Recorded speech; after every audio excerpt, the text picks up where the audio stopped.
Hey, friend. Welcome back to Table for One, please. Today's episode is for the woman who has ever wondered, is it even possible to date God's way in this world? Where DMs are the new pursuit, situationships are the new standard, and somehow having boundaries makes you too much. Today, we're unpacking the difference between godly dating and worldly dating. We're naming the lies culture tells us about dating and love and exposing the ways they lead us into confusion, heartbreak, and exhaustion. But more than that, we're reminding ourselves that God's way is still good and is still worth it. So pull up a chair. Let's talk about it.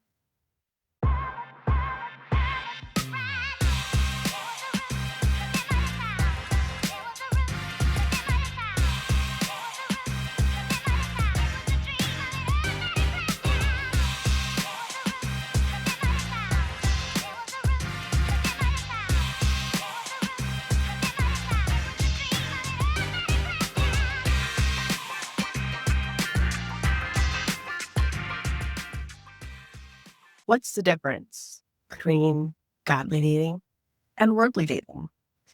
Godly dating is the intentional pursuit of a relationship that honors God, respects both individuals, and is rooted in spiritual alignment, character, and purpose. It views dating as preparation for a potential covenant, not just personal fulfillment. And it also has these characteristics. It's purposeful, not passive. It has the goal of discovering if this is someone you can build a life and legacy with. It has emotional, spiritual, and physical boundaries that are respected. There's accountability from communication, mentors, and through prayer. You prioritize character over chemistry. Attraction matters. It matters. But spiritual and emotional maturity are prioritized. There's mutual growth where you encourage each other towards Christ, not away from Him. Godly dating is led by faith and not feelings. Your decisions are filtered through prayer and discernment, not just vibes. Now, on the flip side, worldly dating is often driven by immediate gratification, personal preference, and trends. It focuses more on feelings, aesthetics, or status than spiritual alignment or lasting commitment. And it has these characteristics. It's casual, convenience based, often with unclear or inconsistent intentions. Try before you buy mindset, where you've normalized cohabitation or sex before marriage. It is self-focused based on what a person can do for me, not who they are, what they're becoming. Worldly dating is performance-based love that is tied to appearance, status, or validation. There's computing. Communication and clarity are often lacking. Think ghosting. And lastly, it is led by culture, not conviction. Decisions are filtered through trends, not truth. So now that we've defined the differences, let's talk about where this really shows up. The moments that either anchor us in truth or tempt us to drift. First, attention versus attention. Godly dating asks, where is this going? What are we building? While worldly dating asks, how can this make me feel good now? Godly dating seeks clarity. Worldly dating thrives on convenience and vibes. And when intentions are unclear, boundaries are often the first thing to blur. So, boundaries. Godly dating honors physical, emotional, and spiritual boundaries. Worldly dating tends to test or ignore them, especially if there's no immediate consequences. Boundaries aren't walls, they're wisdom. And beyond boundaries, the pace of a relationship can tell you everything about what's leading it or who's leading. Godly dating slows down enough to hear God, to observe, and to build a foundation. Worldly dating often rushes. Infatuation moves fast while intimacy takes time, which brings us to something just as vital: how we communicate. Godly dating is clear, honest, and led by mutual respect. Worldly dating often plays games, stays vague, and leads with manipulation. Godly pursuit doesn't leave you confused. Standards. Godly dating holds to values even when it's inconvenient. Worldly dating adjusts values to fit desires. Conviction keeps you grounded. And deeper than all of this is the question of identity, how you see yourself, and where your worth is anchored. Godly dating is rooted in who you are in Christ, whole and worthy with or without a relationship. Worldly dating often ties your value to who wants you, how you look, who you can get. One seeks affirmation, the other stands in it. And lastly, purpose. Godly dating asks, can we serve God better together than apart? Worldly dating asks, do they make me feel good? Do we look good together? Worldly dating chases compatibility. Godly dating seeks alignment. You might be listening and thinking, okay, I want to date this way, but why does it feel so hard? Let's talk about it. Because you're swimming upstream. The world rewards quick connections, instant gratification, and chemistry over character. When you're choosing purity, patience, and purpose, you're going against the cultural current. It will feel harder because you're walking a narrower path. You're not being picky, you're just being obedient. And that can feel lonely sometimes because you're building with intention, not impulse. Godly dating asks you to pause, to pray, to discern, not just react to how someone makes you feel. That takes emotional maturity and spiritual discipline because it reveals your own heart too. Dating God's way will show you what still needs healing: your need for control, your fear of rejection, your desire to be chosen. It exposes you, but to refine you and to transform, because fewer people are doing it. Let's be real. It can feel like you're the only one trying to honor God in this space, like your standards isolate you. But isolation for a season is better than compromising for a lifetime. And then there's the messaging. Culture has a way of packaging confusion with a cute little bow to sound wise, but can quietly sabotage our standards. So let's break down some of these frequently heard statements. Let's start with the first one.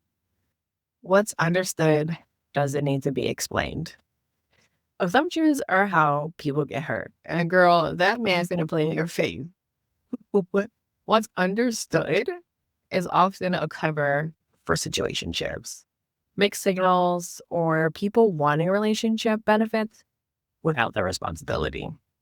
Just because you think you both are on the same page doesn't mean you actually are. Don't be delusional.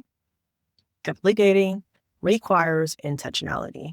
Wait for the man who says to you, this is where I am, this is where I see us, and this is what I believe God is calling to.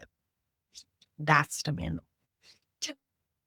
The classic, I don't looking for anything serious. This is code for, I still want the connection, affection, access, and maybe a little intimacy, but without the sisters. Hold my hand.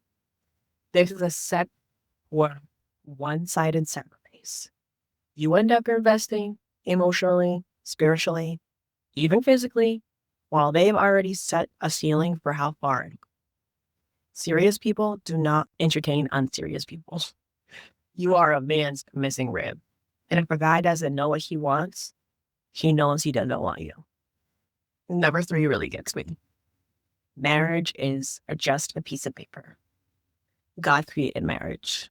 It isn't just about paperwork. It's about partnership, purpose, and a promise before God. If it's just paper, why do people avoid it so hard? God doesn't do situationships. He establishes a covenant to reflect Christ's relationship with the church. So, if you're pursuing godly dating, this should be your standard and this should be your goal. Love without commitment is subdued. Love with commitment is sacrificial. And that's the kind that God honors. You can't claim forever while refusing to formalize it. The last two are very similar to each other. First, if you wanted to, he would.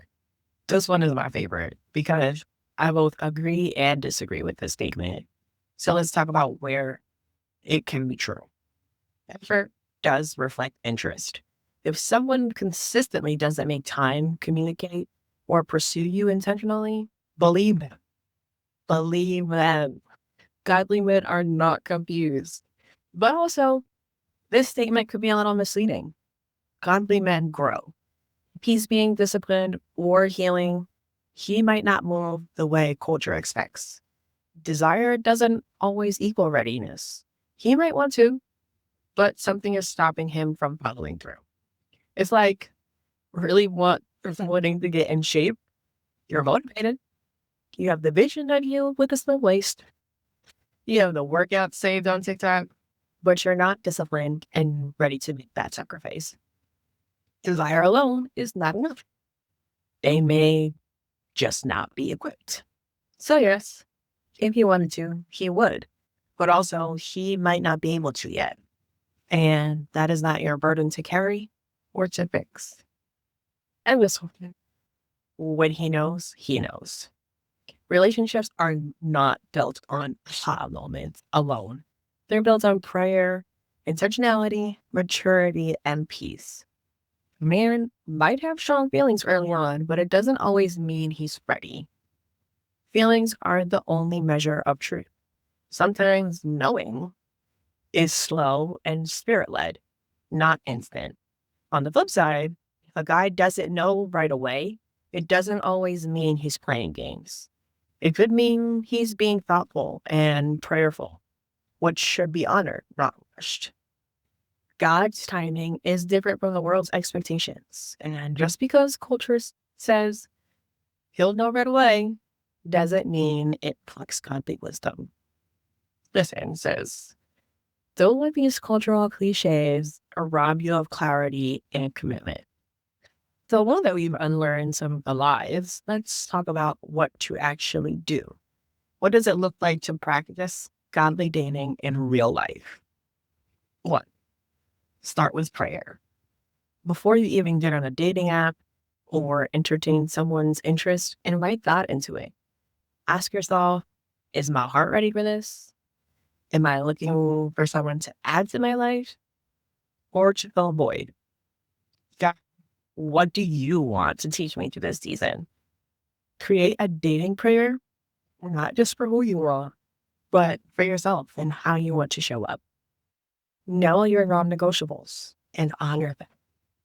Write down 3 to 5 non-negotiables, a list of values and qualities that truly matter: faith, integrity, emotional maturity, consistency, and revisit them throughout your dating process. 3, stay accountable.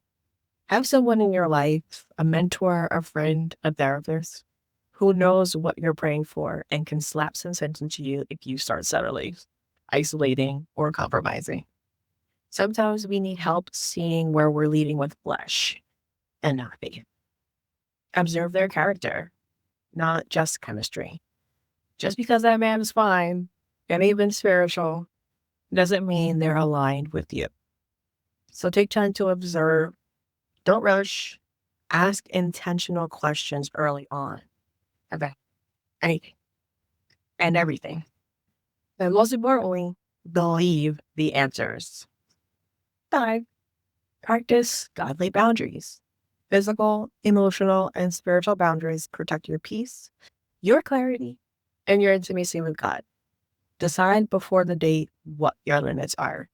Don't wait until the moment to draw the line, and stand on it. 6, be real.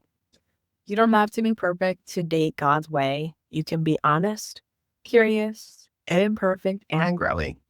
Release any shame around past mistakes or current uncertainty. You're still worthy of love and learning. 7, be open to God's methods, but anchored in his voice. Yes, God might use a DM, a dating app, or a bump into each other at the store moment, but you still need discernment. So fast, pray, and listen. Friend, if you made it this far, I just want to say thank you. Thank you for being honest enough to wrestle with this. Dating God's way isn't always easy. It often feels countercultural, slow, and even a little bit lonely, but it's not in vain. Your obedience is seen. Your patience is not wasted, and your standards are not too high. They're holy. Don't let a world that celebrates confusion make you question your clarity. Don't let convenience culture convince you to lower what God called you to hold high. There is still beauty in boundaries. There is still wisdom in waiting, and there is still joy in knowing that the love God writes always comes with peace. You are not behind. You are not missing out. And you are not asking for too much when you're asking for God's best. His way may not always feel fast or flashy, but it is faithful and it is worth it. So until next time, keep your standards, guard your heart, and stay rooted in truth. Because the kind of love you're praying for, it's not found in compromise. It's found in Christ. This is Table for One, please. I'll see you next time. Love you. Bye.